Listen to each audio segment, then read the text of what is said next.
संगमनेरच्या रस्त्यावर आज भक्तीचा महासागर उसळला।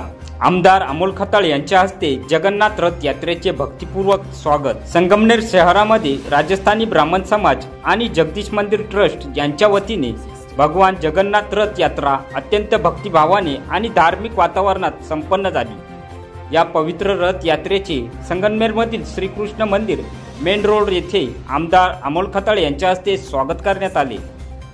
भगवान जगन्नाथ यांच्या रथाचे दर्शन घेण्याचा आणि भक्तिपूर्वक स्वागत करण्याचा योग संगमनेरकरांना लाभला। याबाबत आमदार अमोल खताळ म्हणाले, धार्मिक परंपरा, श्रद्धा आणि सामाजिक सलोखा टिकवणारे हे उत्सव समाजात ऊर्जा निर्माण करतात। संस्कृतीची पाळंमुळे घट्ट करणाऱ्या अशा रथयात्रेचा गौरव वाटतो। या रथयात्रेच्या उत्कृष्ट आयोजनासाठी राजस्थानी ब्राह्मण समाज, जगदीश मंदिर ट्रस्टचे पदाधिकारी आणि सहभागी भाविकांचे तसेच युवा मंच कार्यकर्त्यांचे त्यांनी मनपूर्वक अभिनंदन व आभार मानले।